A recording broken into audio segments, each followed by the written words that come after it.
Hello, and welcome to Fear Noir. Before we begin, take a moment to leave a comment and tell me where you're listening from.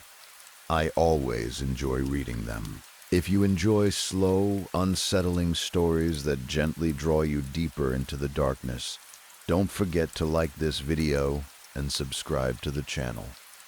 Now, get comfortable, let your body settle into stillness, and allow the outside world to quietly fade into silence. Tonight, a story waits for you in the dark, so close your eyes, listen carefully, and drift into Fear Noir. Story 1. I don't even know if this is worth posting, but it's been stuck in my head for weeks, and I need to put it somewhere outside of my own thoughts. I moved into my house about 8 months ago.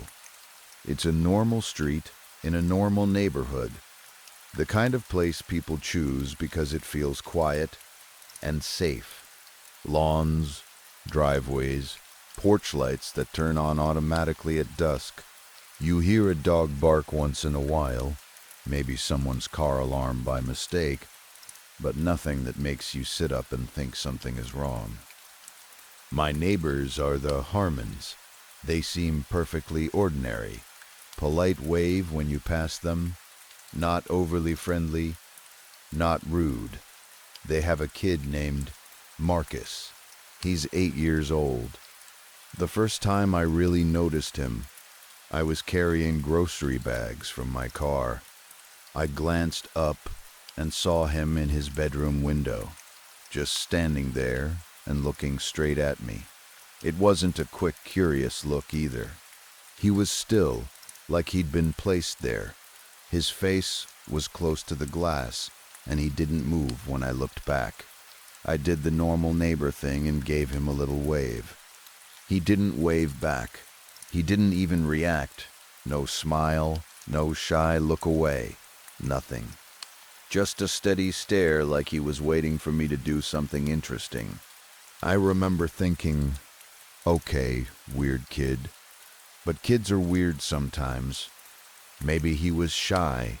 Maybe he didn't understand I was waving at him. Maybe he was spacing out. I took my groceries inside and forgot about it. Except I didn't forget about it for long, because it kept happening. Every day after that, I'd see him in the same window. Morning, afternoon, early evening. Always standing in the exact same spot. Always completely still. It didn't matter if I was mowing my lawn, getting mail, unloading something from my trunk, or just walking to the curb. If I stepped outside, there was a good chance he'd already be there, watching me like it was part of his routine. After a while, it started to feel less like a kid being curious and more like a habit he couldn't stop. Sometimes I'd catch him watching through my own windows if I left the blinds open.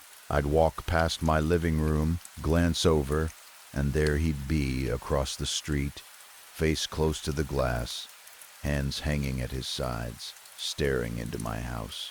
That's the part that bothered me most. It wasn't just that he watched when I was outside.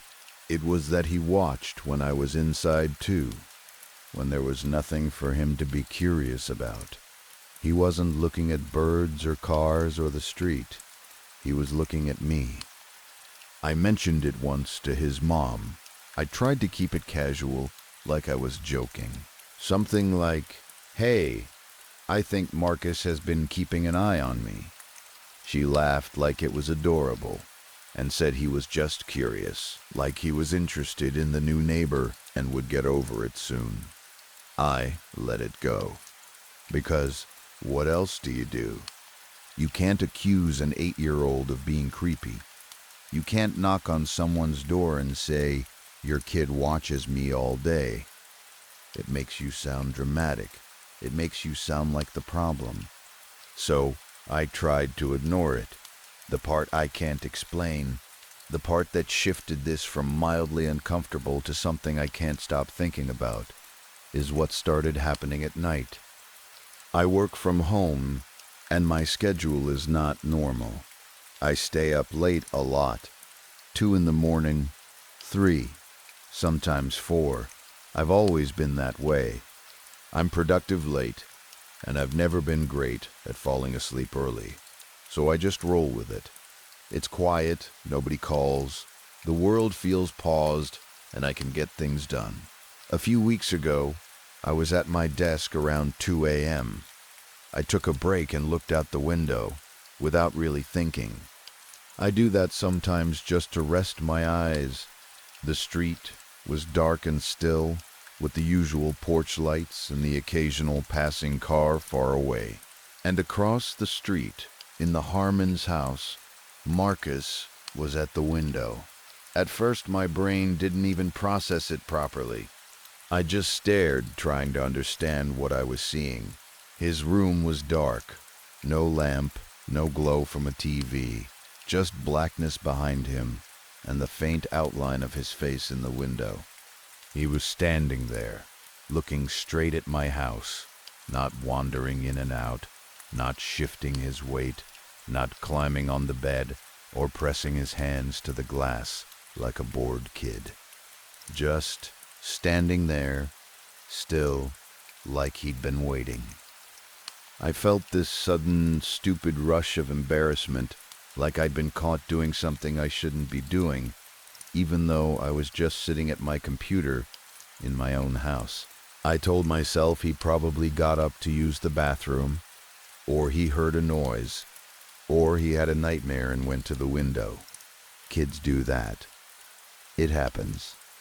I closed my blinds. I thought that would be the end of it. One weird moment, easily explained. But then I started checking. Not because I wanted to, because once you see something like that, you start needing to know if it's real or if your brain is playing tricks on you. So, the next night, when I was still awake around 3 a.m., I looked again. He was there. Another night, around 1:30 a.m., I checked. There, a random Tuesday, close to 4 a.m., when I'd been working late and went to the kitchen for water, I looked out on my way back. There, every single time. It didn't matter what time it was. I could glance over at their house, and it would be the same. Marcus, at the window, already looking back, like he was keeping the same hours I was. Like we were 2 people working the night shift, except one of us was an 8-year-old kid who should have been asleep hours ago. I started wondering if he ever slept at all. I tried to give it normal explanations.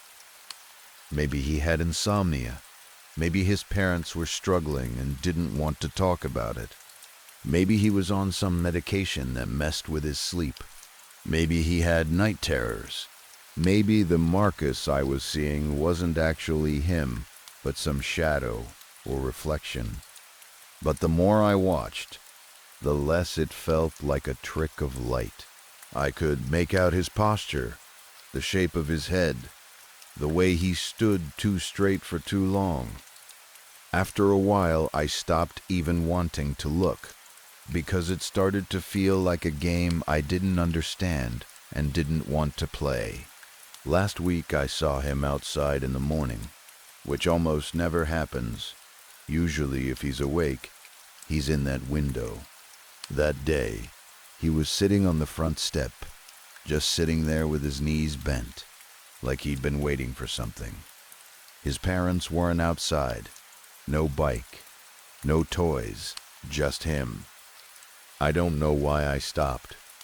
I think part of me wanted to prove to myself he was normal, that if I talked to him, he'd act like a kid.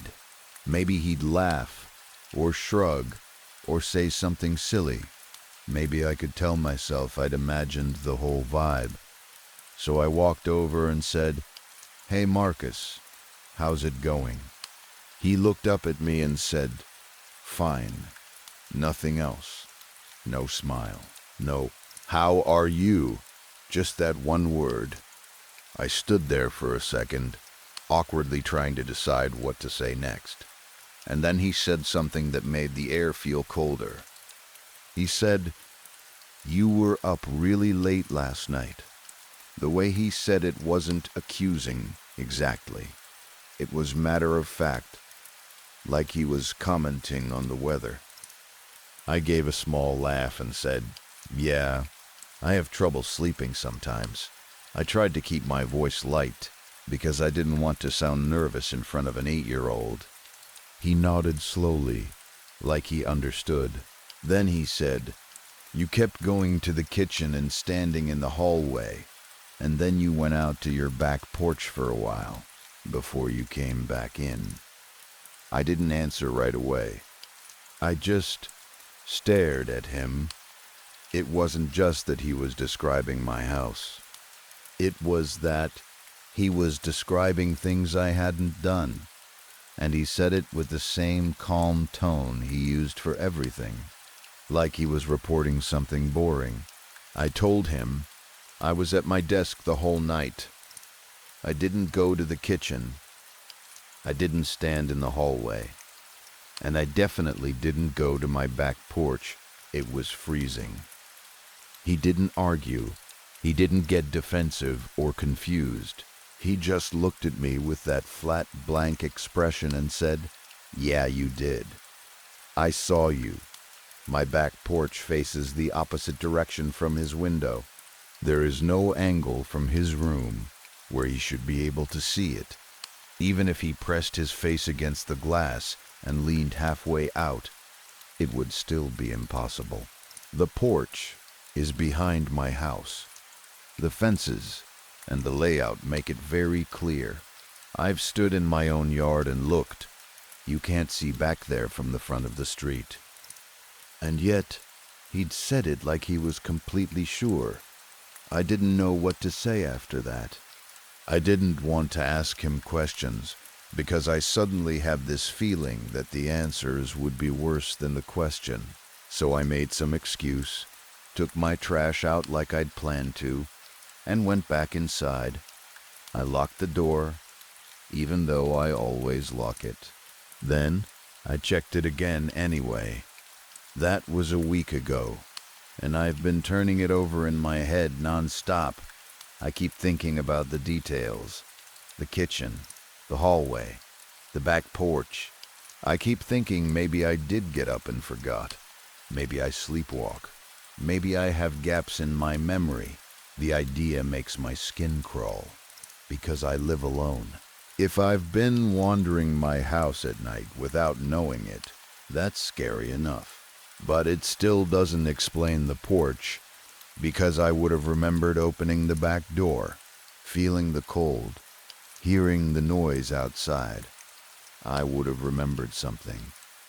Unless I didn't. Unless that's the point, I've also tried the more paranoid explanation, the one I hate thinking about, that someone else was in my house. That Marcus saw a figure moving through my rooms at night and assumed it was me, because why would he think anything else? But that's even worse, because then I have to ask myself how an 8-year-old could be calmly watching that happen night after night and not scream, not tell his parents, not call for help. Unless he thought it was normal. Or unless he wasn't afraid of it. Or unless it was the reason he was watching in the first place. I started paying attention to other little things, and now I don't know what's real and what's my mind building patterns out of fear.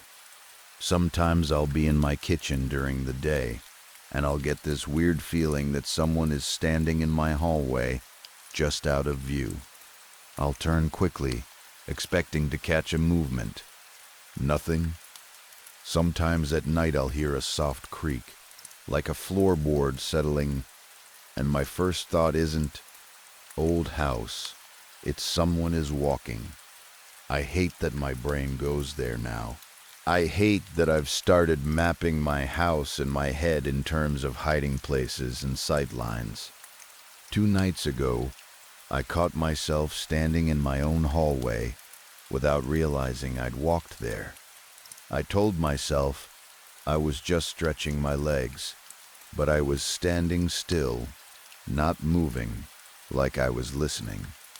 And when I realized what I was doing, I felt sick, like I'd been interrupted. Last night, I finally did something about it. I set my phone up to record the hallway while I slept. I didn't use a fancy camera, just my phone propped up carefully so it could see the hall and part of the living room. I checked the battery, made sure it had enough storage, and turned the brightness down so it wouldn't light up the room. I left the bedroom door slightly open so the camera would have a clear view.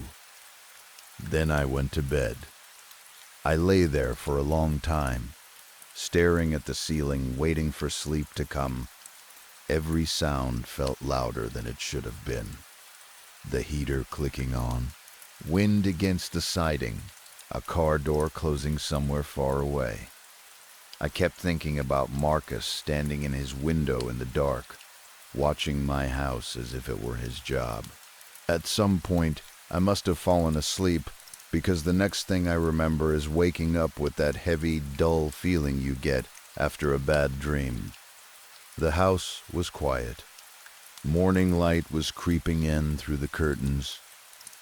For a moment, I almost convinced myself I'd overreacted, that I'd let a kid's weird behavior get into my head. Then, I remembered the phone. It's sitting on my desk right now while I write this. The video is there. I can see the thumbnail. I haven't pressed play. My finger hovered over it earlier, and I felt this immediate spike of fear that surprised me with how strong it was. Because if the video shows nothing, then I have to accept that the problem might be me, that I'm losing time, that my brain is skipping, that I might be moving around at night and not remembering. And once you start wondering that, you can't unwonder it. You can't trust yourself the way you used to. But if the video shows something, then I have to accept that Marcus was telling the truth. And if Marcus was telling the truth, then someone was moving through my house at night, standing in my hallway, going into my kitchen, walking out onto my back porch. Maybe it looked like me. Maybe it didn't. And the worst part is this. If he really has been watching all this time, then he wasn't just watching me bring in groceries. He wasn't just staring because he's a weird kid. He was keeping watch, like he was waiting to see when it would happen again. I'm going to watch it. I think I have to. I just needed to write all of this down first, so I don't chicken out. If I do, I'll update. Story 2. I'll keep it simple. I moved to North Carolina in 2025 to take care of my grandfather. He lived just outside Greensboro, on a wide stretch of land that had been in our family for generations, about 50 acres of fields, woods, and worn-out fencing that never seemed to stay straight no matter how many times you fixed it.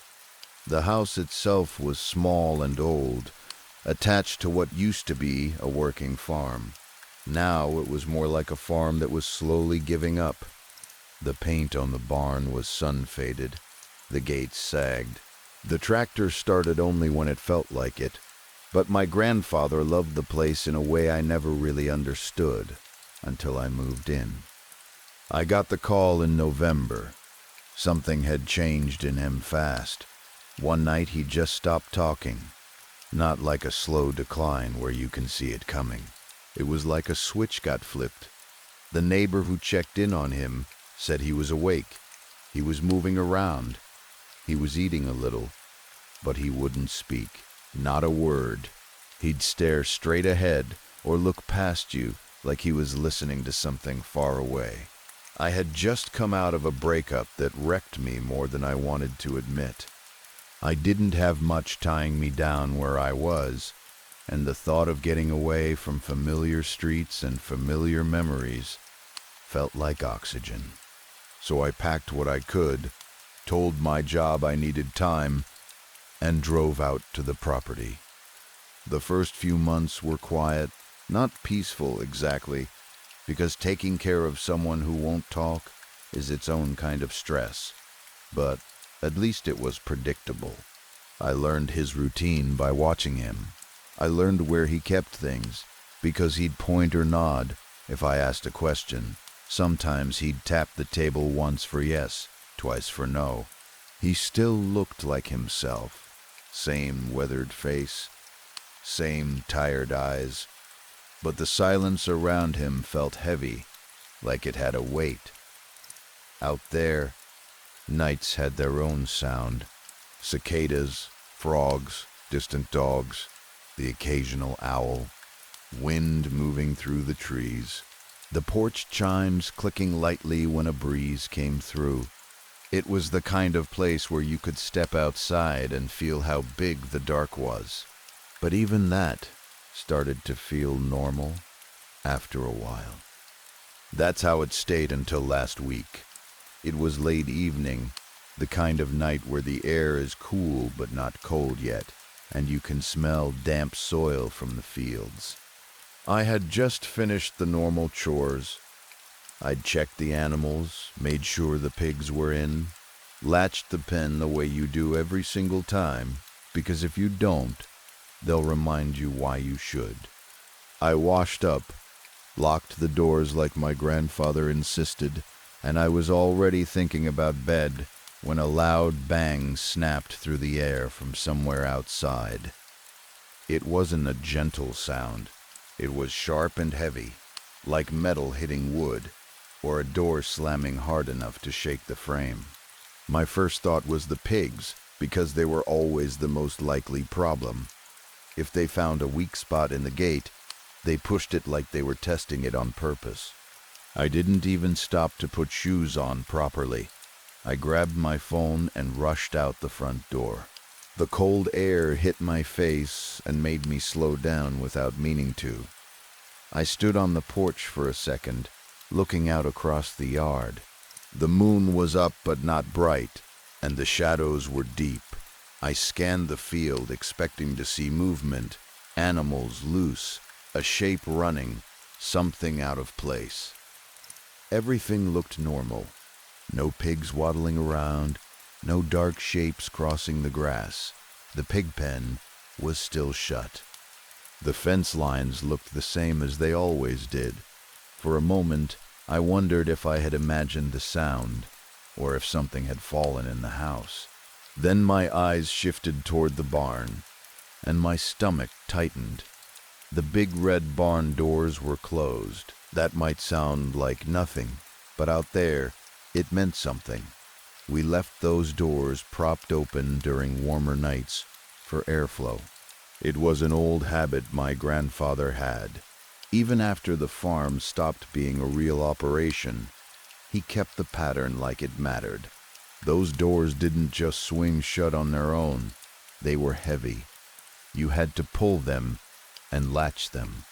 I knew I hadn't touched them. I hadn't been near the barn since earlier in the day. I turned on my phone flashlight and walked toward it. I told myself it was probably the wind, and I just didn't notice it earlier. Or maybe a hinge had finally given out, and the door drifted. The brain always reaches for the easiest answer first, because the harder one sits there, waiting. As I got closer, I realized something else was wrong. It was too quiet. Not the normal rural quiet where you can still hear bugs and night animals. This was a blank kind of quiet. The constant high buzz of cicadas that usually filled the air was gone, like someone had hit mute. I stopped walking and listened. Nothing. Even the wind was gone. The porch chimes that should have been clicking were completely still. Not even a faint clink.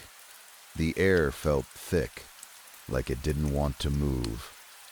I forced myself forward anyway. I didn't want to be the kind of person who got scared by their own imagination. I kept thinking, "You're tired. You've been under stress. Your mind is playing tricks." But as I walked, My legs felt heavy. Not like I was physically exhausted, more like the ground was soft in a way it shouldn't be, like my shoes were sinking into the dirt by a fraction each step.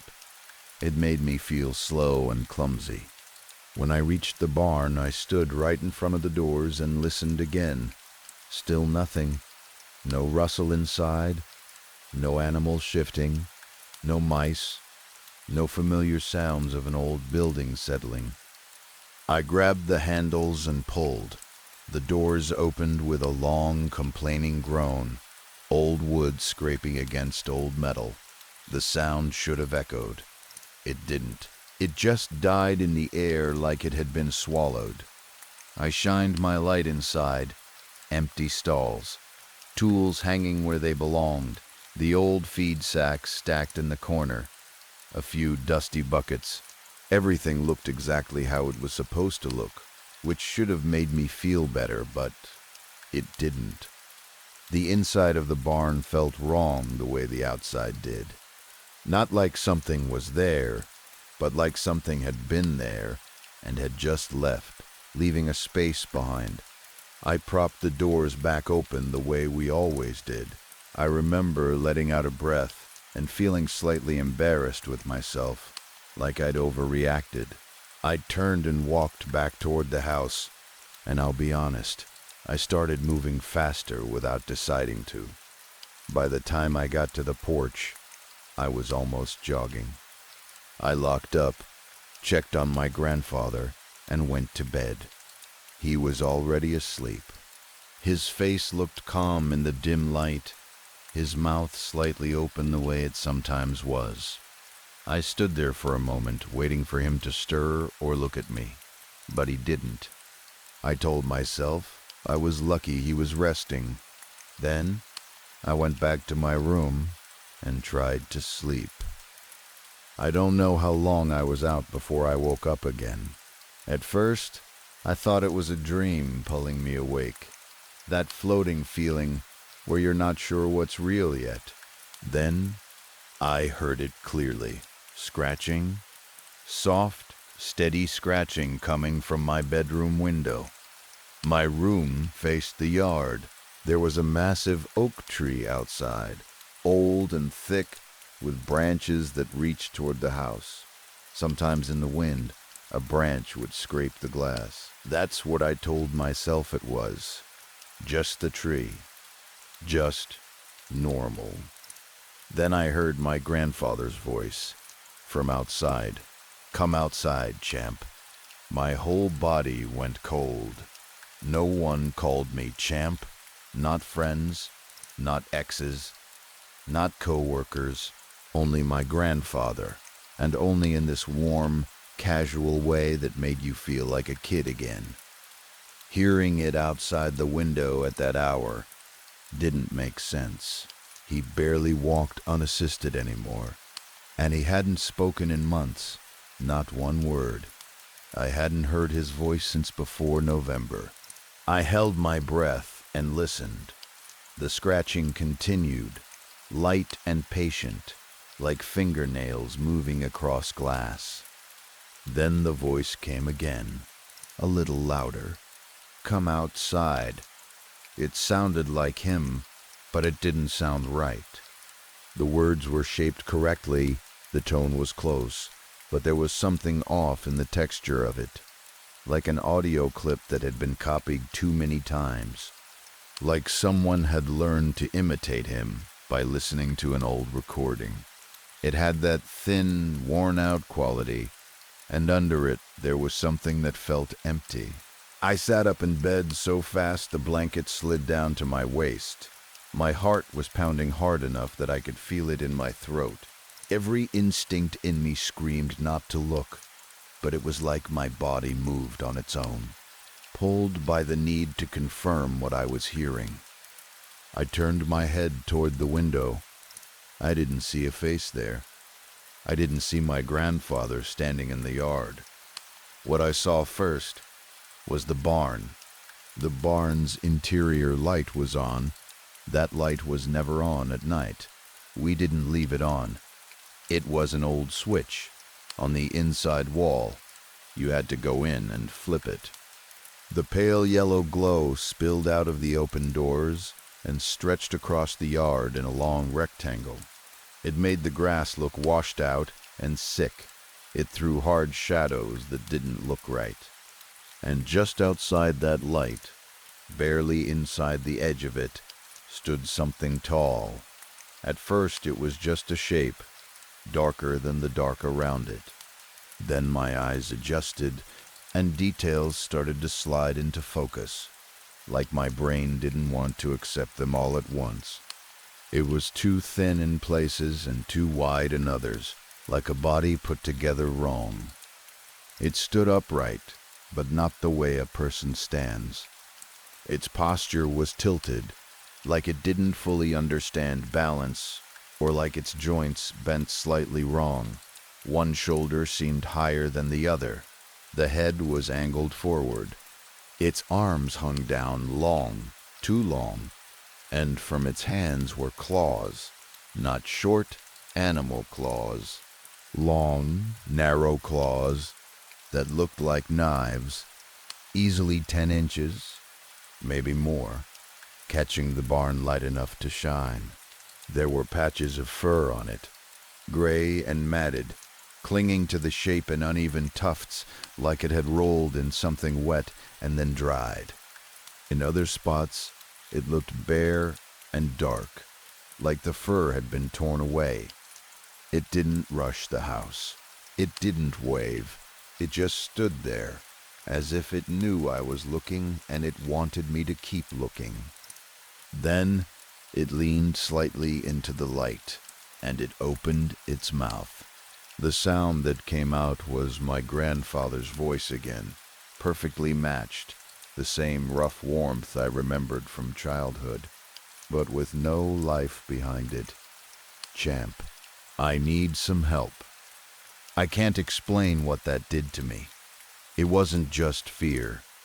It was like something personal had been taken and used against me. Like the last real piece of him I had left, his voice, had been stolen and turned into bait. I dropped down under the blankets like a child. I pulled them over my head, even though I knew how stupid that was. Blankets don't stop anything. They don't lock windows. They don't change reality. But my brain wanted darkness, wanted to hide, wanted to pretend I was somewhere else. My heart wouldn't slow down. I could hear my own breathing, loud and uneven. I tried not to make noise. I tried not to move. I listened for footsteps, for the window sliding open, for the sound of claws on the siding. The scratching at the window continued, slow, steady, almost calm. It didn't slam or pound or rage. It was patient, like it had all the time in the world, and it knew I didn't. At some point, I must have passed out. I don't remember falling asleep. I just remember the scratching, and the voice, and the barn light painting that part of the world in a sick glow. And then nothing. Morning came like it always did. Sunlight through the curtains, birds returning to the yard, normal sounds returning like nothing had happened. For a few seconds, I felt the relief of waking up and thinking it was a nightmare. Then I saw the faint marks on the window glass, thin lines, like something had dragged a hard point across it again and again. They weren't deep enough to crack it, but they were there, catching the light at certain angles. I got out of bed and checked the yard. The barn light was off. The doors were open, just like I'd left them. I walked out there, feeling stupid and shaky at the same time. I checked the ground for footprints, for broken grass, for anything. I didn't find much. The soil was hard and dry in places, and where it was softer, the marks were unclear, like something had stood there but not pressed down the way a normal body would. I tried to talk myself out of it. Stress, grief, lack of sleep, a wild animal, some weird trick of light, anything. When I went back inside, I found my grandfather still in bed, still and quiet. At first I thought he was asleep, then I realized he was too still. I called his name. I touched his shoulder. His skin felt warm, cool in a way that made my stomach drop. I called 911 with shaking hands and tried to follow the operator's instructions, even though my brain felt like it was floating above my body. First responders arrived, did what they could, and then told me what I already knew. They said it was a heart attack, likely sometime around 3 a.m. That time lodged in my head like a nail. 3 a.m. was right around when I remembered the voice outside, when the barn light was on, when something stood in the yard and called me champ. I never told the responders any of that. I didn't tell the neighbors either. What would I say?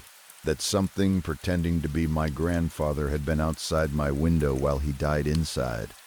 That I'd heard his voice when he hadn't spoken in months? After the funeral arrangements and the paperwork and all the empty conversations people have when they don't know what else to say, I realized something else, something practical and heavy. The farm was mine now. The house was mine. The land, the animals, the broken equipment, the responsibilities. In a strange way, the days weren't that bad. Work gives you something to hold on to. I fixed what I could. I kept the routine. I did the chores in the morning and the evening. I ate when I remembered. I tried to sleep at night, but every night, once the sun went down and the property turned into a field of shadows again, I felt that same pressure in the air, that sense of quiet being wrong. Sometimes the insects would go silent for no reason. Sometimes the wind would stop so suddenly it felt like someone had closed a door on the whole world. And some nights, I would hear it. Not inside the house, not from a radio or a TV. From outside, my grandfather's voice. Soft, careful, familiar. Come outside, champ. I stopped going to the window. I started keeping the curtains closed. I started sleeping with my phone charged and a light on, even though I hated the way that made me feel like I was admitting something. The worst part is that it doesn't sound angry. It doesn't sound like a monster in a movie. It sounds like someone who needs help, like family, like the person I came here for in the first place. And every time I hear it, there's a part of me that wants to answer because the voice is right. The memories are right. The name is right. But whatever is standing out there in the dark isn't my grandfather. I don't know what it is. I don't know why it chose his voice. I don't know why it turned the barn light on like it wanted me to see it clearly. I only know one thing for sure. It knows I'm here now. It knows I'm alone. And it's still calling. Story 3. I don't know if you need this question to understand what I'm about to tell you, but I keep coming back to it, and it won't leave me alone. Is an object defined by what it was made for, or is its purpose defined by how it's used? Think about a fork. Everyone's used one. It's meant for eating. Eggs, chicken, salad, whatever. But a fork can do other things. You could use it to open a letter if you had to. It wouldn't be elegant, but it would work. So what is the fork really? Is it forever trapped in the job it was designed for? Or can a moment of need redefine it? You can argue both ways, sure. And I know it sounds like I'm trying to be deep over nothing, but I promise it matters. Because once you start thinking like that, you start asking a different kind of question. If you can learn something about a fork from what it's meant to do, what can you learn about a place from the things it's missing? A door is for letting you in. Walls are for keeping things out. A roof is for shelter. Windows are for seeing. So if a house is missing one of those parts, what does that say about the house as a whole? If it has no windows, maybe it doesn't want to see. If it has no roof, maybe it doesn't care about protection. And if it has no door, maybe it doesn't want to be entered. I'm not putting my real name on the internet. You can call me Z, and I'm telling you right now, there was a house out in the middle of nowhere with no doors. This started because I'd gotten dragged into urban exploring. I know people love it. I know they think it's thrilling. To me, it always felt like a dumb risk for a small rush. Broken floors, rusty nails, unstable ceilings, the chance you run into someone who doesn't want you there. None of that ever sounded fun to me. But my friends were obsessed. Ever since we turned 18, they treated it like a lifestyle. They were always buying gear, watching videos, asking around for spots. It became their whole personality, and I kept going along with it for the same reason I went along with most things back then. I didn't know how to say no. It wasn't just with friends either. It was my parents first. Growing up, my parents decided everything. Big choices, tiny choices, things that shouldn't have mattered. Who I could date, where I could go, where we ate, how I dressed, when I spoke. They had a plan for my life, and they expected me to follow it like it was the law. And I did. I didn't fight them. I hated it, but I swallowed it. I used to tell myself it would change when I became an adult. I thought turning 18 would magically loosen their grip. I thought they'd finally see me as a person with my own mind. I was wrong in a way that still makes me laugh sometimes. Not because it's funny, but because it's so ridiculous. The first time I suggested doing something different than what they told me to do, they exploded. It wasn't even a major rebellion. It was about ice. Ice. I don't even remember the exact argument, just the shock of hearing my own parents swear at me and threaten to kick me out like I was a stranger who'd insulted them. Over something that didn't matter. After that, I stopped arguing. It wasn't worth the stress. It wasn't worth the fight. I stayed out. I stayed quiet. I came home only to sleep. But that didn't help either, because the more distance I tried to create, the more they punished me for it. They'd send these texts that weren't even anger so much as guilt sharpened into a weapon. Do you even love us anymore? It's a shame our own son hates his family. At first it made me furious. Then it made me sad. Then I got depressed. Eventually I got numb. I stopped reacting. I just tried to survive until I could move out. I wasn't ready to tell them my plan, because I knew it would turn into a war, and I didn't have the strength for another war. The worst part was that even when I wasn't home, they still tried to control me. They picked the college they wanted me to attend, even though I didn't want college at all.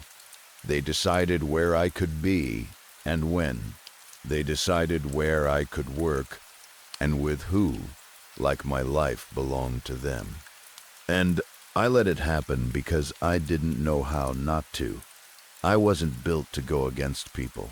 I was built to keep the peace and take the damage quietly.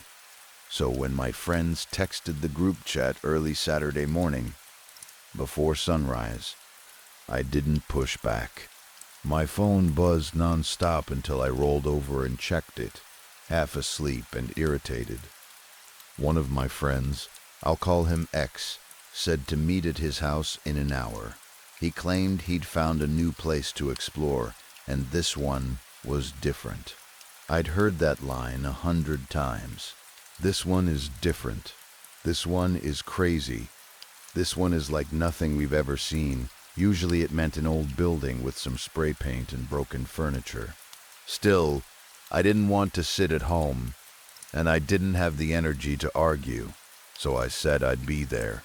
An hour later, I was in his driveway, acting normal, exchanging quick hellos like everything in my life was fine. Then we all piled into a car and started driving. X gave us the story like he was pitching a movie. He said the house was in the middle of nowhere, sitting alone in a wide, empty field. A 2-story house with 2 windows and no doors. That part actually caught my attention.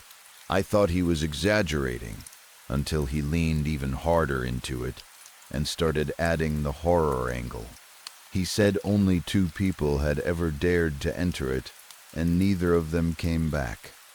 It sounded like a bunch of made-up nonsense meant to build hype, but I'll admit, I felt curious.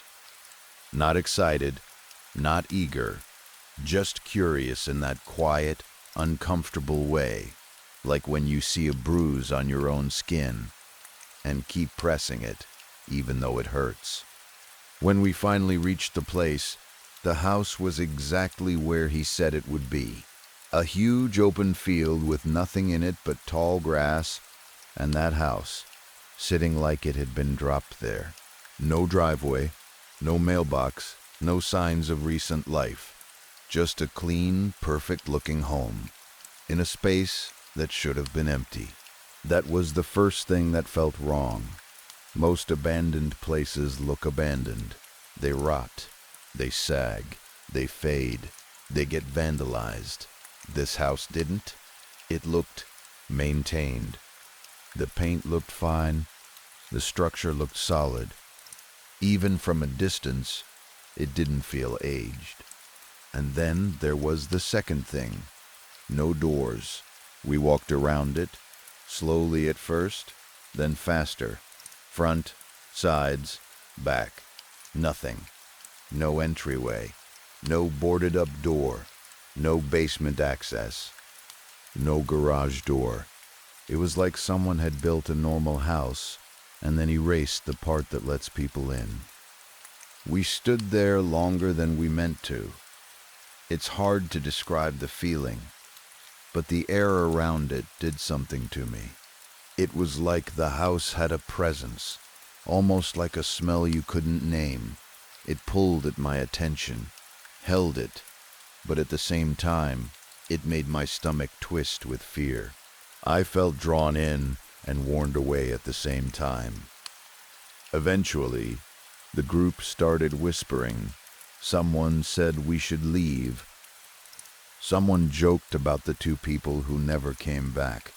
Suddenly, everyone seemed nervous, and you could feel the energy shift toward backing out.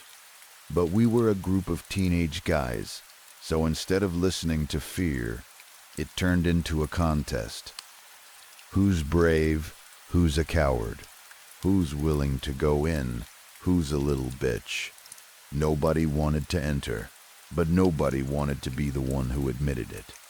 They started drawing sticks.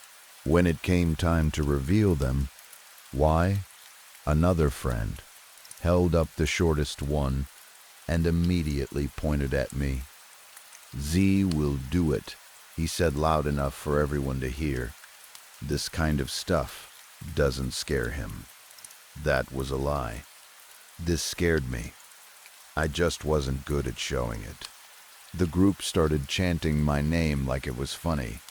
I opened my mouth to argue, and nothing came out. My body did what it always did. It chose the path of least resistance. I nodded like an idiot, because nodding kept me from being mocked. Because nodding meant no confrontation. Because even away from my parents, I still wasn't the one driving my own life. There were only 2 windows on the entire house. I picked one on the first floor and kicked it hard with my shoe until the glass cracked, then shattered. The sound was sharp and wrong in that open field. I carefully climbed inside, trying not to slice myself on the broken edges. Once I was in, I turned around expecting someone to follow. X waved me off from outside and called, "Check it out. Make sure it's not dangerous." So, I was alone. I should have climbed right back out. I should have told them to go to hell. I should have left and never looked back. But I didn't. I stood inside and looked around, and the interior made even less sense than the outside. It looked like an old suburban home that had been kept in perfect condition. Polished wood floors, cream-colored walls, a big dining area, a staircase across the room that led up to the second floor. It didn't look abandoned, it looked lived in, but frozen in time. There were no cobwebs, no dust layers, no graffiti, no broken furniture, nothing that said decay. It was clean in a way that made my skin prickle. I walked a few steps and tried to calm myself down. I told myself it was just a weird property, a strange design, maybe some kind of art project or prank. Then I saw it near the broken window. Where the glass had scattered across the floor, there were black strands spreading outward. At first I thought they were burn marks, maybe soot, maybe old mold that had been hidden under the dust. But there wasn't dust. And these weren't stains. They looked like thin black vines or tendrils, as if something was growing from the spot where the glass had hit. I nudged a few shards aside with my shoe. The black growth wasn't coming from the glass. It was coming from under it. It had been there already, and the impact just exposed it. "Strange," I muttered. Like saying it out loud would make it less real. I didn't leave, not yet. I started up the stairs, telling myself I was just going to look quickly and then get out. The second floor looked different from the first. The floors were carpeted now. The walls were painted a dark blue. The lighting felt heavier, like the air was thicker up there. And the layout, it reminded me of my own home. There was a hallway. There were doorways spaced in a familiar way. It wasn't exact yet, but it felt close enough to make me uncomfortable. At the very end of the hallway, there was a single door. I didn't go to it right away. I was already nervous. I was already thinking I should head back. I turned around, stepping toward the railing to look down at the first floor and find my way back to the broken window. That's when I noticed the black growth again. It had spread. Not a little, a lot, like it was alive. And everywhere I had walked on the first floor, I could see the outline of my footprints in the same black rot. It wasn't just following me. It was marking me, tracking me, like I was dragging it behind me, or like the house was responding to my presence. "Okay," I whispered, "it's time to leave." Then something warm lit up behind me. The upstairs had been dim, lit only by whatever weak daylight came from the 2 windows downstairs. I'd tried the light switches earlier. Nothing worked. So that orange glow made no sense. It was coming from beneath the door at the end of the hallway. Light was spilling out from under it like someone had a lamp on in there. Curiosity is ugly. It doesn't feel like bravery. It feels like your hand moving before you've decided. It feels like the part of your brain that loves danger whispering, "Just one more step." I walked to the door and opened it, and I was staring into my bedroom. Not a room that looked similar, not a room with the same furniture style. My bedroom, the same walls, the same placement of everything. The same messy details you don't even think about until you see them somewhere they shouldn't be. The bag of chips I'd eaten for breakfast was in my trash. My chest tightened. I stepped inside like I was walking into a dream I couldn't wake up from. I touched things, checking for mistakes, for signs it was staged. It wasn't. It felt real. It smelled like my room. Even the air had that familiar, stale warmth. "What the hell?" I said, barely able to breathe. I opened the bedroom door. On the other side was the rest of my house. My hallway, my living room, the same corners, the same shapes, the same space. It was like the house with no doors had swallowed my home whole and rebuilt it inside itself. I moved faster then, almost running, going room to room, trying to find something that would prove it was fake. That's when I noticed the grass. At first it was just a few strands pushing up through the carpet near the far end of the hall, then more. And as I got closer to my parents' bedroom, the grass grew thicker, like it was flowing out from under that door. I opened the door and froze. My parents' bedroom was gone, not removed, but overtaken. The carpet was hidden under thick green grass. Moss covered the walls in heavy patches. The ceiling was sprouting leaves, like the room had become a forest trying to grow indoors. The air felt damp and alive. And the closet door stood open. Not casually open, wide open, like it was inviting me, like it was waiting for me to step through. The second my foot touched the grass, the black rot surged out from beneath me. It crawled fast, spreading through the room like a stain that hated everything it touched. Wherever it went, the green died instantly. Leaves shriveled and fell. The moss turned dark and brittle. The room went from alive to dead in seconds, like my presence was poison. I backed up, shaking, and for the first time the thought hit me with complete clarity. This house doesn't have a door because it doesn't want anyone inside. And I wasn't just inside, I was harming it.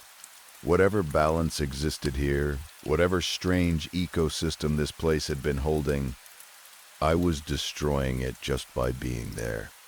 I should have turned around. I should have run back the way I came. But that breeze from the closet, it wasn't cold, not exactly. It felt gentle.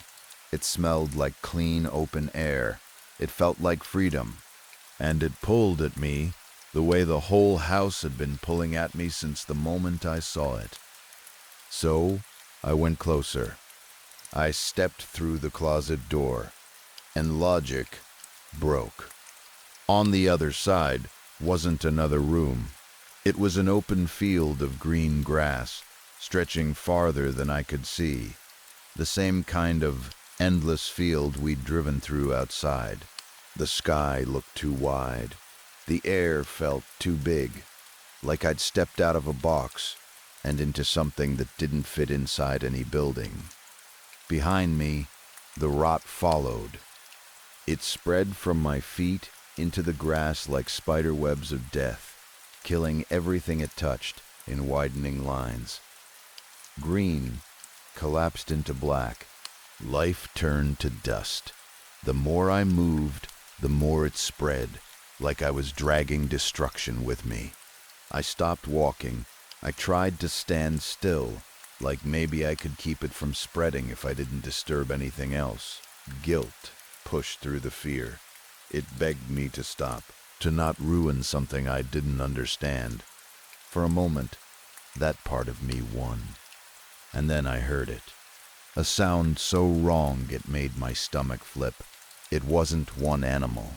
It sounded like several kinds of suffering layered together. A man screaming for help, a dog crying, a cat hissing, a bird cawing, all tangled into one voice that didn't belong to anything living. The ground shook under my feet. About 50 yards away, right at the edge where the rot had stopped spreading, the dirt began to rise. Something forced its way up through the earth, tearing free like it had been buried alive, and had finally snapped. It was fighting the rot, lashing out at it, clawing at itself in panic as the black growth crawled up its body and ate it. The screaming got louder, more desperate, more furious. Then the thing turned and faced me. My mind struggled to even understand what I was looking at. It was like a creature made out of leftover parts, stitched together by something that didn't care about design, only function. One leg looked human, but torn open, shredded by its own claws, with parts of it already swallowed by rot. The other leg looked like a goat's, long and bent in the wrong way, with black mold crawling up toward the hip. Its torso had the shape of a wolf's body, but it was ruined. The stomach and chest were ripped open, and the rot had eaten so much that what remained looked like exposed ribs and hanging organs. One arm was gone, consumed down to a single sharpened bone sticking out like a spear. The other arm looked more like a bird's, with feathers falling off and talons breaking from the force of how violently it had been striking itself. Its head was mostly bone. Antlers rose above a deer skull, and empty eye sockets locked onto me in a way that felt like being seen without being looked at. It stopped clawing at itself. It dropped to all fours. Then it charged. Fear snapped my body into motion. I ran. I ran back through the closet doorway, back into what used to be my parents' bedroom. That room was already collapsing into blackness, everything dying, the ceiling sagging as if the house couldn't hold itself together anymore. Behind me, I heard the crash of the creature coming through, and then a heavy rumble like part of the ceiling had finally given up and fallen. I sprinted through the hallway, through the kitchen, into the living room, and into my bedroom, but the thing was close. Too close. The whole house was rotting now, like my presence had infected it from the inside out. Colors drained, light dimmed, the floor groaned beneath every step like it was ready to open. I burst out of my bedroom and into the upstairs hallway of the house, with no doors, heading for the stairs. The creature crashed into my room behind me. I hit the top step and took one step down, and the wood gave way. The stair broke under me. I fell hard through the floor and dropped into a cramped space beneath the stairs, like a storage area. Dust and splinters hit my face. The air tasted like old wood and something bitter, like decay. For a second, lying there, it hit me like a punch. I did this. I brought the rot with me. I ruined this place. I was going to die in here for a choice I hadn't even made on my own. The creature's footsteps pounded above me, racing down the upstairs hall. It was coming for the stairs, coming for me. I forced myself up, shaking, and threw open the small door to crawl out of the storage space. I made it halfway out before it dropped down into the broken cavity like it had been waiting for me. It struck my leg. The pain was immediate and unreal. The talons, sharp, bird-like, wrapped around my calf. It dug in and ripped. I felt flesh tear. I felt heat. I felt something snap deep inside, like a branch breaking. It pulled me closer, like it wanted me to watch it kill me. I scrambled with my hands across the floor, desperate. In my fall, I'd knocked a cabinet open and silverware had spilled out across the floor. Forks, spoons, knives dulled with age. I grabbed the first thing my fingers landed on, a fork, I stabbed it into the creature's arm as hard as I could. It screamed, not just in pain, but in pure rage. And the moment the fork pierced what little flesh it had left, a fresh burst of black rot erupted from the wound. The rot swallowed the arm fast, then spread through the creature like fire through dry paper. It released my leg and collapsed, its remaining bone turning to dust, falling apart like it had never been fully real. I didn't have time to think about what I'd just done, because the house was coming down. The walls groaned, the floor shook. Everything felt unstable, like the whole structure had decided it was done holding itself together. I dragged myself toward the broken window, screaming for help until my throat burned. My friends heard me and grabbed my arms, pulling me up and out. The second I hit the grass outside, the house collapsed. Not slowly, not like an old building falling apart. It crumbled into dust in seconds, like it had been made of ash the whole time. And when the dust settled, there was nothing. No foundation, no debris, no trace that anything had ever stood there. Just an empty field. My friends swarmed me with questions. They kept asking what happened, what I saw, why I was screaming. I couldn't answer.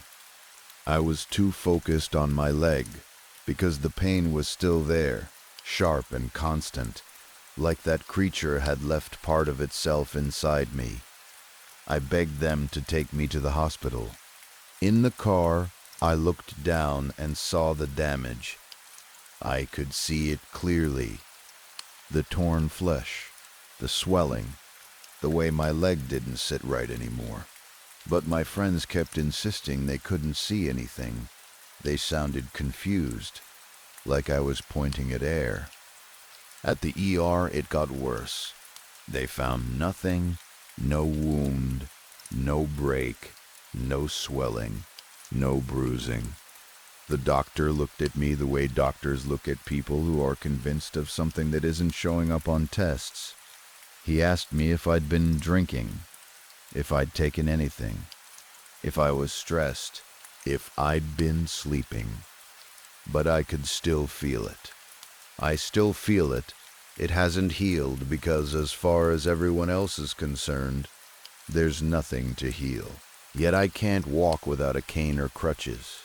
The pain is as real as any pain I've ever felt. It's like my body remembers something my eyes can't prove. That day changed me in a way I can't fully explain.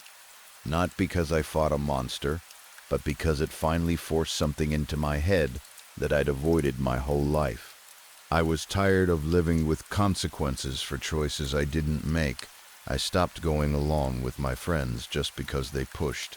I stopped letting my parents steer my life like I was a puppet. I finally had the fight I'd been avoiding.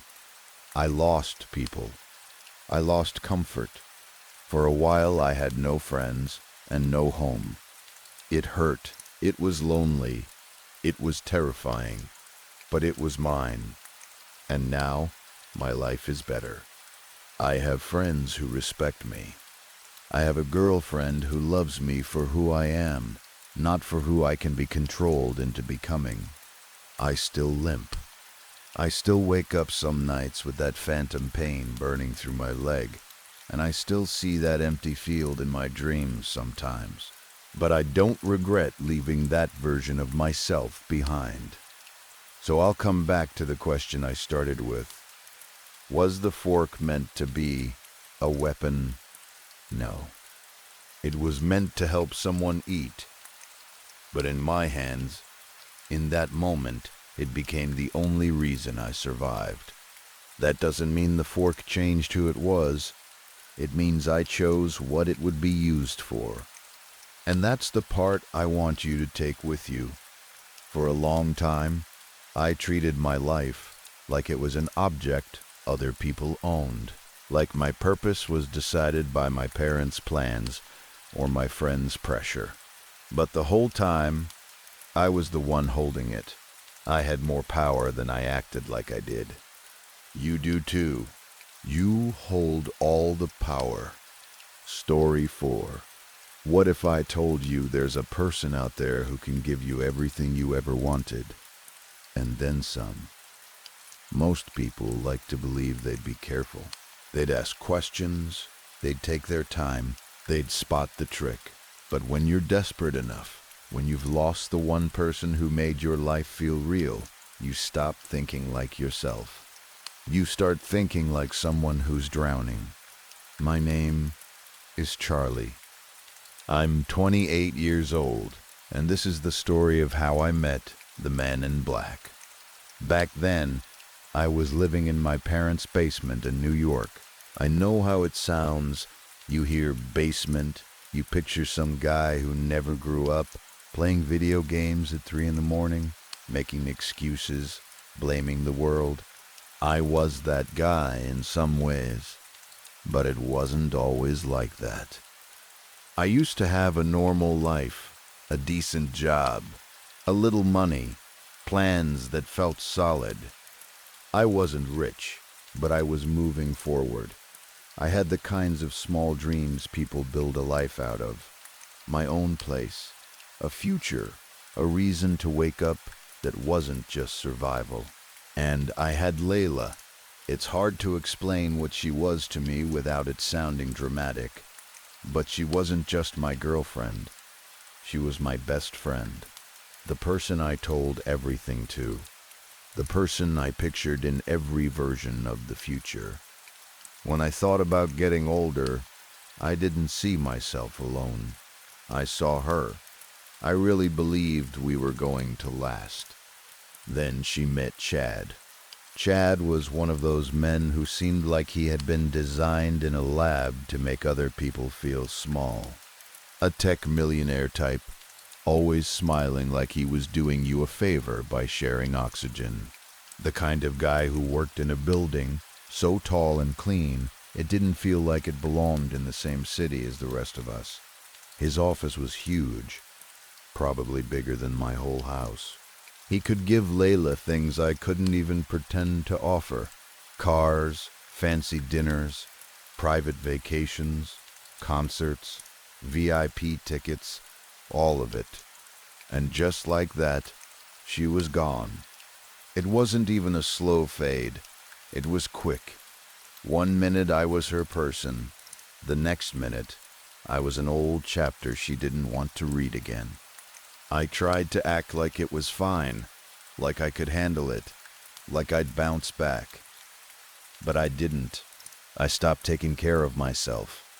I messed up at work, then I lost my job. Money ran out.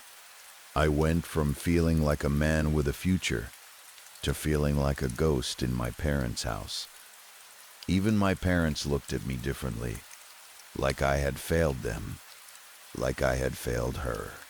As if Layla was something I was supposed to keep, like a possession, and Chad had stolen her and I hadn't fought hard enough. Most days after that were the same. I slept in way too late because being awake felt pointless. I watched old reruns of Gunsmoke and The Twilight Zone because those shows didn't ask anything from me. I applied for jobs just to get my parents off my back, not because I believed anyone would hire me. I told myself I was trying, but the truth is, I was barely moving. When you live like that, your own mind becomes a place you don't want to be. People say, your mind is your worst enemy, like it's a quote for a poster. For me, it was just reality. Every day I replayed what happened. Every day, I pictured Layla laughing with him, living a life I didn't fit into. Every day I wondered what was wrong with me, that it was so easy to leave. Then came the night I met him. It really was a dark, stormy night, corny as that sounds.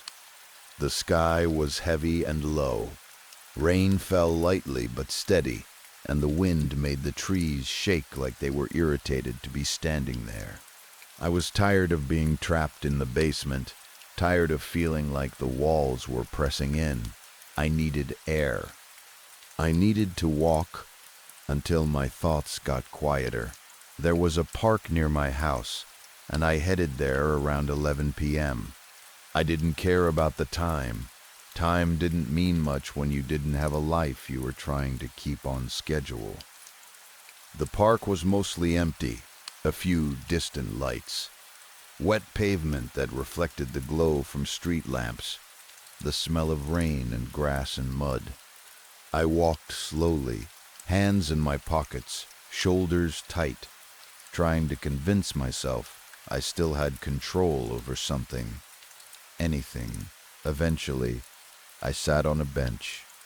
It was damp, and my jeans soaked up the cold right away, but I didn't care. I listened to the rain tapping on leaves and the ground, and for a moment it actually felt calming, like the world was busy doing its own thing and didn't care that I was falling apart. Then someone sat down next to me. At first I didn't even look. I didn't want conversation. I didn't want company. The last thing I wanted was some stranger trying to make small talk or give me advice. I was about to stand up and walk away when he spoke. "Hello, son. What brings you out here so late?" His voice was deep and smooth, with a southern sound to it. Not the kind of accent you hear much where I lived. I finally turned my head. He was tall, maybe around 6'2", and dressed like he belonged to another time. Black trench coat, black hat, round glasses, the kind that made him look a little like Ozzy Osbourne if Ozzy had decided to become a funeral director.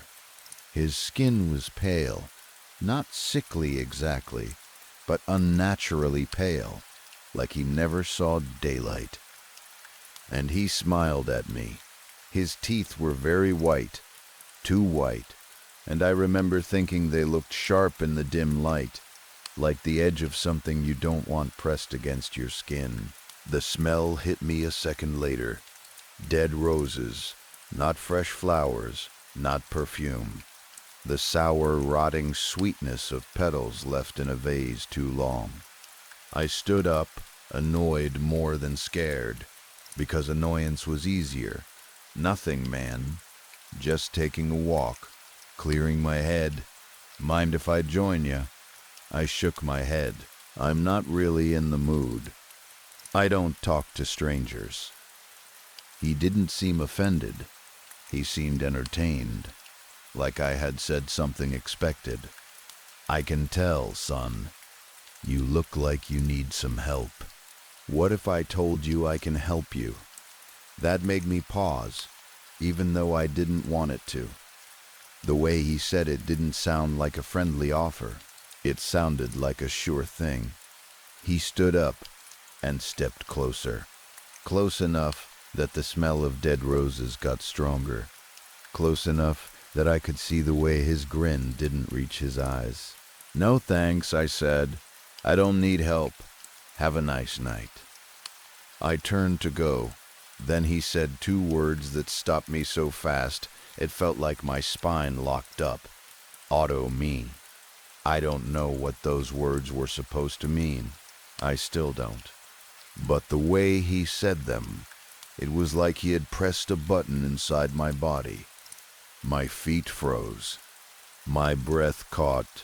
Behind me he spoke again, and this time his voice sounded like he was reading my life off a page. "I know about your situation, Charlie. How you've been broke. How nothing seems to go your way. How your heart feels cold and empty without your lady." I turned around so fast my neck hurt. "How do you know my name?" I demanded. "How do you know about Layla? What kind of trick is this?" He smiled wider. "This ain't a trick, my boy. I help people like you. I could change your life some. Think about it and meet me back here tomorrow night." I wanted to tell him to go to hell. I wanted to shove past him and keep walking. Instead, I did something pathetic. I tried to laugh it off. "Yeah, okay," I said, forcing the words out. "Whatever you say, old man." I walked away, and after a few steps I turned back to see if he was still there. The bench was empty, no footsteps, no rustle in the wet grass, no shadow moving away. He was just gone, like he had never been there in the first place. I got home and stood in the kitchen for a long time without turning on the light, just listening to the house breathe around me. My skin felt wrong, like it didn't fit right. The hair on the back of my neck wouldn't go down. I kept replaying his words in my head. My name, Layla's name, details he shouldn't have known. I tried to find a normal explanation. Maybe my parents hired him to scare me into getting my life together. Maybe he was some kind of private investigator. Maybe he followed me. Maybe I was being messed with. But deep down, another thought kept pushing its way forward, quiet and ugly. What if he really could help me? What if he was the one chance I had to fix everything? I hated myself for thinking it, but by morning I had already started to talk myself into going back, just to hear what he had to say, just to prove he was lying, just to satisfy my curiosity. I slept most of the next day. When night came, I went back to the park around the same time. The rain had stopped, but the air was still wet, and the ground smelled like it had been turned over. He wasn't there. For a second, I felt stupid. I stood by the bench, looking around like an idiot. I actually felt relief too, because it meant he was just some random creep who enjoyed messing with people. I started to walk away. Then his voice came from behind me, close enough to make my stomach drop. "Ah, I see you came back, boy. You must have thought long and hard about what I'd said." I spun around. He was standing right there, like he had stepped out of the darkness itself. Same black coat, same hat, same glasses, same dead rose smell. I tried to sound tough. "Tell me how you know my name. What game is this? Did my parents set you up?" He gave a little shake of his head, like I was a child asking if monsters were real. "Rest assured, boy, this ain't a game, and no one tells me what to do. I do as I please, and I help who I want. I know everything, Charlie. I work in ways you wouldn't believe. I'm right and wrong, good and bad, dark and light, and I can make your dreams come true."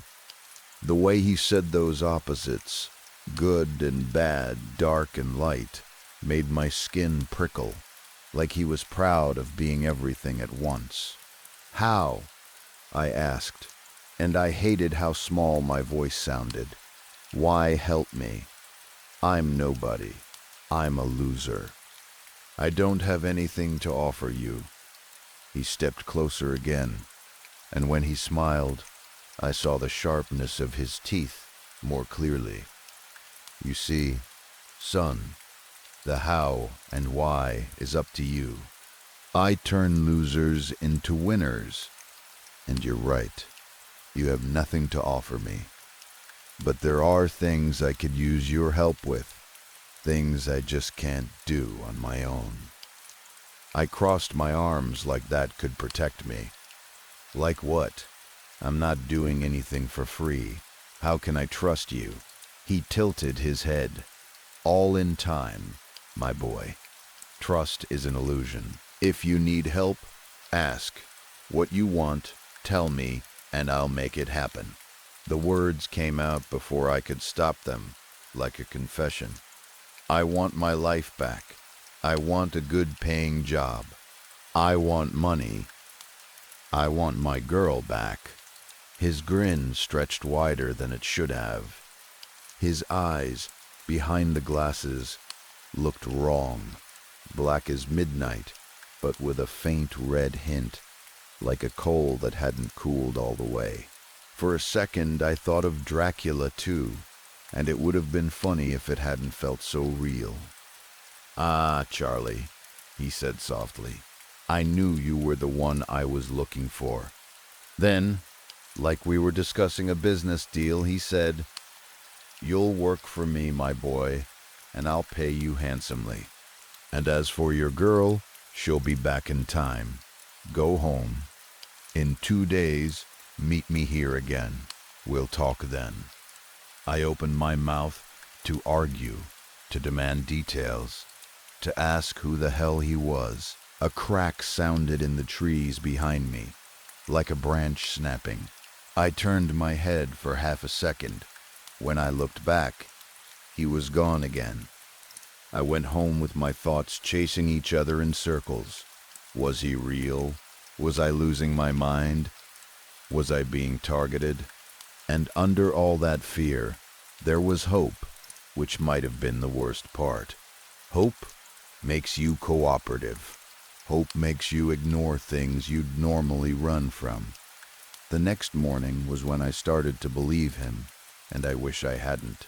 My mom banged on my door like she always did when she was mad at me for sleeping. "Charlie, you have a letter." I dragged myself upstairs.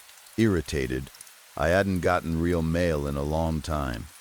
If something showed up with my name on it, it was usually junk or a reminder that I owed money I didn't have. My mom stood at the kitchen counter holding an envelope. It was red. Not bright Valentine red, dark red, like dried blood. There was no return address. Just my address, written neatly, like the sender knew exactly where to find me. I took it downstairs and opened it.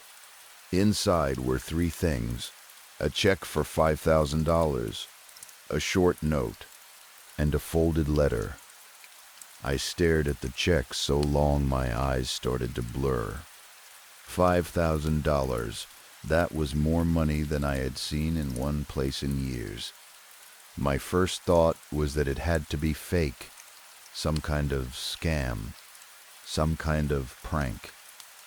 I got dressed and walked straight to the bank before I could talk myself out of it. My hands were shaking when I fed the check into the ATM. I expected an error message. I expected alarms. I expected nothing. Instead, the machine accepted it. A few moments later, I checked my account balance. There it was. Exactly $5,000. I left the bank feeling like the ground wasn't steady. The world looked the same, but it didn't feel the same.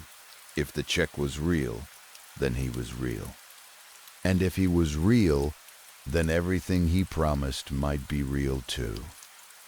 When I got home, I remembered the note and letter. My brain had been so focused on the money that I'd forgotten the rest. The note was written in red ink. It said, "Charlie, my boy, I hope this envelope finds you. I know it will. I sent you a little gift, a way to show you can trust me like you asked.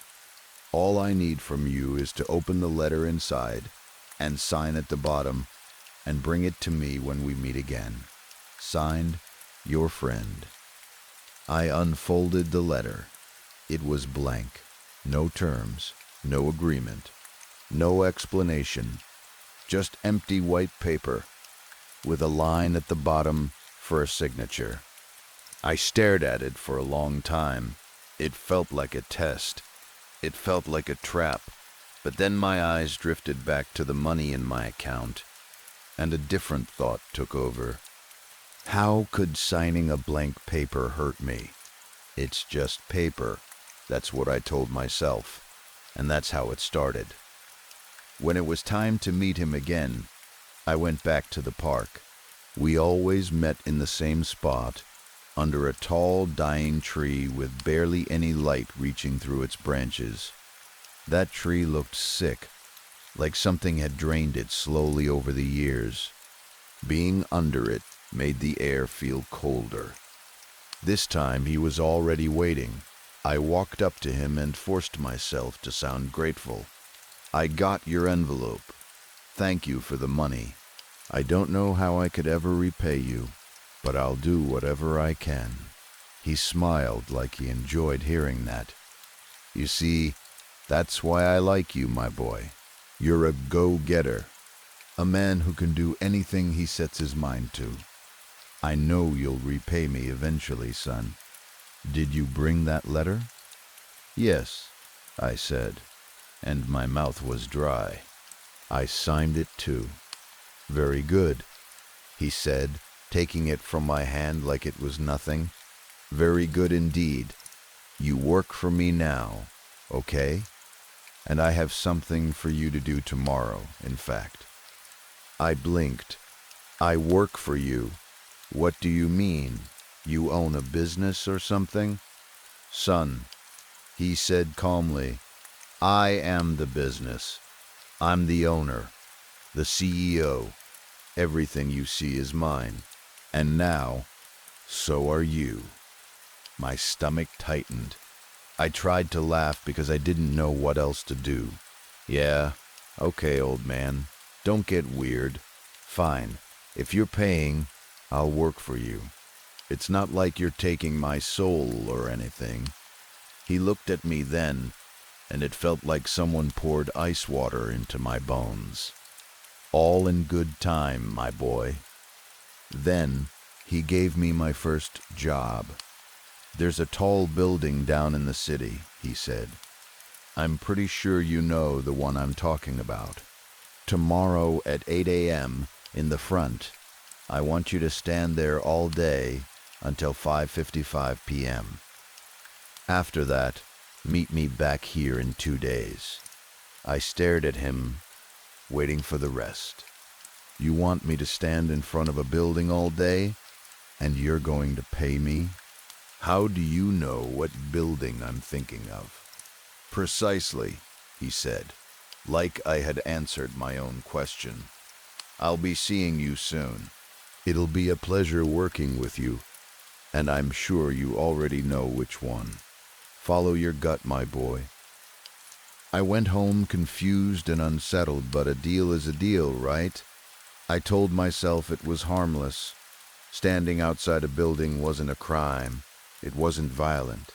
It was just weird. The next morning, I got up early, for the first time in a long time, and headed into the city. And I went to the building I already knew he meant. The same building Chad worked in. The day felt wrong from the moment I arrived. The sky was dark and flat, like the sun had decided not to show up. There wasn't much wind. The streets were quieter than they should have been. People were there, sure, but it felt thin, like the city's energy had been turned down. I stood out front from 8 a.m. onward. I watched people go in and out. I checked my phone. I tried not to look suspicious. I told myself the man in black was playing some kind of mind game, but at least I was getting paid. Easy work, right? Hours passed. Nothing happened. When the clock finally crawled toward evening, I started to relax. Maybe this was his way of seeing if I could follow instructions. Maybe that's all it was. At 5:55 p.m., I stepped away from the entrance and started walking down the sidewalk, ready to go home and tell myself I'd survived another strange day. I had made it a decent distance when I heard a sound that didn't belong. At first it sounded like heavy rain starting suddenly. Then I realized it wasn't rain, it was glass. A harsh, rapid shattering, like 1,000 little knives hitting the concrete at once. People looked up. Someone screamed. Then a body hit the ground with a sound I will never forget. Not like a person falling, like a heavy bag of raw meat thrown as hard as possible against stone. A wet, crushing impact. Blood went everywhere. Pieces of something I didn't want to identify. I stood frozen, my brain refusing to accept what my eyes were seeing. It was Chad. I recognized him immediately. His expensive suit, his hair, even the shape of him, broken in a way no human body should be. There was no helping him. There was no moment where you could run over and save him. Whatever had happened, it was final before anyone even understood it. People started screaming and crying. Someone called 911. Others just stared. Some ran. It was chaos. I ran too. I ran like I was being chased, like if I got far enough away it wouldn't be real. By the time I got home, my lungs were burning. I barely made it to the bathroom before I threw up. My whole body shook. I couldn't catch my breath. I stumbled downstairs, grabbed the remote, turned on the TV. Every channel was covering it. Chad had jumped from his office. The reports said he had smashed the window with his chair and jumped. The news anchors spoke in that careful voice they use when something is too graphic for regular words. Later, they started talking about money, about fraud, about millions stolen, about police going to arrest him. I sat there staring at the screen, feeling like my brain was splitting in two. Part of me was horrified. No matter what I felt about Chad, I hadn't wanted to see a human being hit the ground like that. Another part of me, deep down where shameful things live, felt a dark kind of satisfaction. The man who took Layla from me was gone. And then there was the worst part, confusion. Why did the man in black want me there? Why did he want me to stand in front of that building? Was I just supposed to witness it? Was that the job? I kept thinking. I didn't push him. I didn't do anything. I just stood there. But it didn't feel like a coincidence anymore. It felt arranged. The next day, I couldn't move much. My body was exhausted, but my mind wouldn't rest. Every time I closed my eyes, I saw that impact again, heard it again. Then something happened that made my stomach flip in a completely different way. My phone lit up. It was a message from Layla. At first, I thought it had to be fake. My hands went numb. I opened it, and it was really her. She said she wanted to see me. She wanted to talk about things. She didn't mention Chad. She didn't sound worried or sad or shocked about what had happened.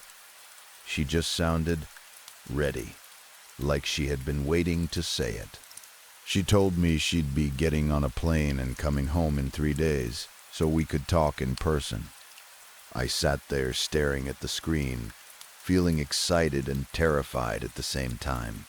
This was what I had asked for. Money. A chance at my life again. A chance with her again. And it was happening right after I met the man in black. That same day, another red envelope arrived. This time, there was a check for $15,000 and a note in the same red ink. You did well, my boy. I had to know I could trust you to do as you're told. Here's a token of my gratitude. Signed, your friend. I should have been happy. I should have celebrated. Instead, I felt like I was being trained, like a dog learning that obedience equals treats. When it was time to meet him again under the dying tree, I went, but I didn't feel curious anymore. I felt trapped. He was there, waiting, looking more relaxed than before. The dead flower smell was stronger, like he had stepped out of a room full of rotting bouquets. He smiled when he saw me. "Ah, there's my favorite employee," he said. "I'm very pleased with you, son. You do as you're told." I clenched my fists. I don't understand why you had me out there to witness that. I don't understand why this is happening. I'm grateful for the money and Layla calling me, but I don't want to be part of people dying. Whatever that was, I don't want it. He sighed like I was being difficult. Charlie, it's simple. I had to make sure you could do something simple. Follow instructions and be a good boy. The rest was up to fate. There's bad people in this world, son. Sometimes they need a little push. I don't care about bad people, I said. I just want to be happy. I want my life back. And you will, he said softly. Didn't I tell you things would come back to you? Now, I have one more job for you. Consider this one the last one for a long time. If you do it right, you can go live that life you always wanted. You can be free. For now, that is. My throat felt tight. Fine, as long as I'm not hurting anyone. His smile didn't change, but something colder slipped into his eyes. Yes, yes, my boy. Of course. Now, listen close. This one is important. He told me about a man named Mr. Wallace in a retirement home. He said Mr. Wallace had turned 99 that day. He said he was bad, smart, and that he used to be a doctor, a surgeon. According to him, Mr. Wallace would fail surgeries on purpose because he enjoyed killing innocent people. Then he said the words that drained the blood from my face. I want you to sneak into his room and kill him, he said calmly. I've set everything up for you. No guards, no cameras, nothing to worry about. You walk in, and 6 doors to the right is his. I actually took a step back. What the hell? No, I'm not killing some old man. His face changed instantly. The friendly grin became something else, a snarl hiding behind polite skin. His voice dropped and sharpened. Boy, you will do as I say. Remember now, you work for me. I felt my heart slam against my ribs. No, I don't. He leaned in slightly, and his smell made my eyes water. It would be a shame if a certain plane doesn't make its way home safe now, wouldn't it?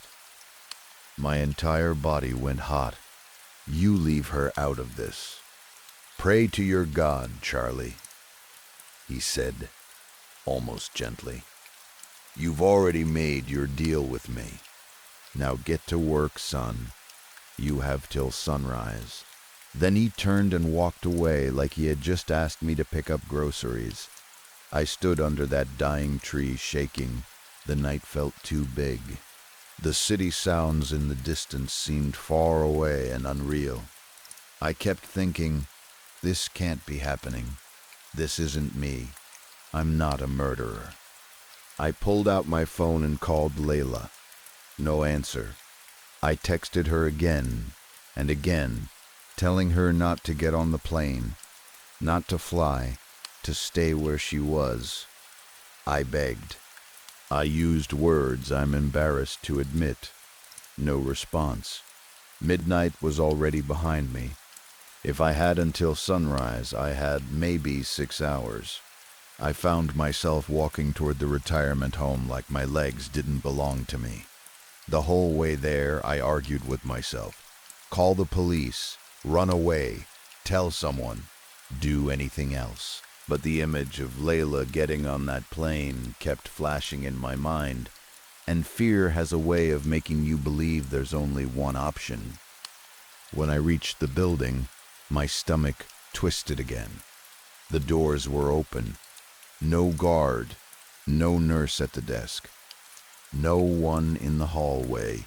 It was quiet in a way that reminded me of that park bench and the silence that followed him. Even the air inside felt wrong, still cold, like the building had been refrigerated. I stepped inside, and my footsteps sounded too loud on the floor. I found the hallway he described. I counted the doors in my head as I walked, each number making it more real. 1, 2, 3. By the time I reached the 6th door, my hands were shaking so badly I could barely grip the knob. I opened it. The room was dark, lit only by faint light from a hallway lamp, and it was freezing. Cold enough that I could see my breath puff out in small clouds. Mr. Wallace lay in bed, frail and thin, asleep. There were tubes and machines, a monitor that showed his heartbeat, a slow rise and fall of his chest. I stood there thinking, I can't do this. I can't do this. And then I thought, Layla. I walked closer to the bed. I stared at the life support equipment, realizing what the man in black had done. He hadn't asked me to stab anyone or beat anyone.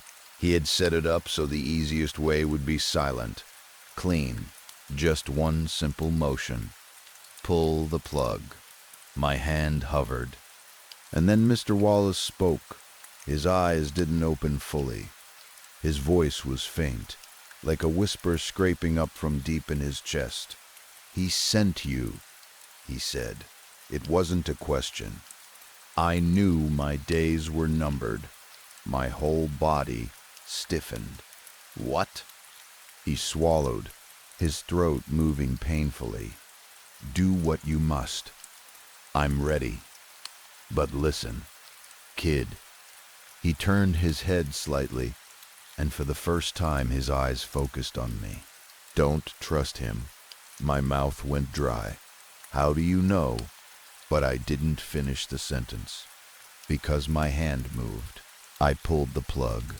For a moment, nothing happened, like the room didn't understand what I had just done. Then the machine changed its sounds. Mr. Wallace's body jerked. His breathing turned into a weak, panicked struggle. His hands twitched like they were searching for something to hold on to. His mouth opened and closed, trying to pull in air that wouldn't come. He made a sound that I still hear sometimes when I wake up sweating. No one came. No alarms went off. No footsteps rushed down the hall. The man in black had told the truth about that part. I backed away from the bed, shaking my head like I could undo it. Then I turned and ran. I ran out of the retirement home and kept running until my legs felt like they might snap. When I got home, I threw up again, harder this time. My throat burned. My eyes watered. My hands wouldn't stop trembling. What have I done? I sat on the bathroom floor staring at the tiles, feeling like something inside me had cracked open and spilled out. I kept hearing Mr. Wallace's words. Don't trust him. How did he know him? What did he know about the man in black? What kind of thing was I dealing with? I forced myself to sleep eventually, but it wasn't real sleep. It was nightmares and heavy darkness, and flashes of that room and that cold air and that last look in the old man's eyes. When morning came, I got a text from Layla. She said her plane was boarding. She said she had to get on. I begged again. I told her not to. I told her to leave the airport. I didn't tell her why because I didn't even know how. The words sounded insane even in my own head. She didn't listen. Maybe she thought I was being dramatic. Maybe she thought I was trying to control her. Maybe she just didn't care. All I could do was sit there and hope that what I'd done had actually protected her. Hope that the man in black would keep his promise. That afternoon, I turned on the TV. and my entire body went cold. A plane had crashed. The news said the pilot was drunk. They said it like that explained everything, like that one fact could cover the horror of a sky full of fire and metal and screaming. They showed images from far away, smoke rising, emergency lights flashing. They said everyone had died except one passenger, a woman. My hands went numb, my vision narrowed. I couldn't breathe right. It had to be her. Layla's parents called me. They were crying. They said she was alive but in critical condition. They said she was in the hospital, and they didn't know if she would make it. I drove there on pure panic, barely remembering the roads, barely registering red lights. I just needed to see her with my own eyes. I needed proof that she existed and that I hadn't destroyed everything for nothing. When I got to the hospital, I walked into her room and felt that same unnatural cold again. The room wasn't supposed to be that cold. Hospitals are cool, sure, but this felt like ice in the air. Like winter had moved in and shut the door. Layla lay in the bed, covered in sheets, hooked up to machines. Her face was swollen in places. Her body looked wrong under the blanket, like something had been twisted and damaged in ways the human body isn't meant to be. The doctor spoke in careful words. Coma, broken spine, severe trauma, maybe a long time, maybe forever. I stood there staring at her, and the guilt hit me so hard I thought I might collapse. This is my fault. If I had let her go, if I had accepted my life and tried to rebuild it the normal way, if I hadn't listened to a stranger promising miracles, she wouldn't be lying there. Even if Chad had still died, even if the plane still crashed, I couldn't escape the feeling that my choices had invited all of it in. Then, like a nightmare deciding to prove it's real, he walked into the room. The man in black. Same coat, same hat, same glasses. And that smell, dead roses. Stronger than ever, like he had brought a graveyard bouquet with him. I spun toward him, shaking with rage and panic. What did you do? How could you do this? I did what you asked. You were supposed to leave her alone, you said. He smiled, calm as a man checking his watch. Charlie, we were never done. My voice broke. You promised. He took a slow step forward, looking at Layla like she was property on a shelf. And I gave you what you wanted, right? She's here. She's alive. And she's yours to care for now. Forever. Be grateful, boy. Tears were running down my face before I even realized I was crying. My hands clenched so tight, my nails dug into my palms. I never want to see you again. We're done. Leave and never come back. I wish I never met you. He didn't look offended. He looked amused. Oh boy, we're never done, and when I need you again, I will find you. Enjoy this time I've given you. Next time, I have much more in store for you. Then he turned and walked out like he belonged there, like the nurses wouldn't even notice him. That was the last time I saw him in person for years. Layla is still in a coma. After everything happened, another check arrived in the mail. So much money I never had to work again. Enough to pay for everything. Enough to keep me by her side every day, like the man in black had planned it that way. Like he didn't just want to give me what I wanted, like he wanted to make sure I could never leave. If you ever find yourself wanting something so badly you'd do anything for it, remember this. There is a man out there who will offer you everything. He'll offer you money, a new life, even the person you miss the most. Please, say no to him. Because once you say yes, it doesn't feel like you're making choices anymore.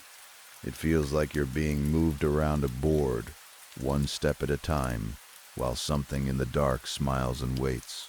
Today, I got another red envelope. Inside was a short note in that same red ink. It's time, my boy. I'll be seeing you soon. And I don't know how to break free. I don't know how to protect Layla, or myself, or whoever he wants next. I only know that he kept his word before, which means he'll keep it again.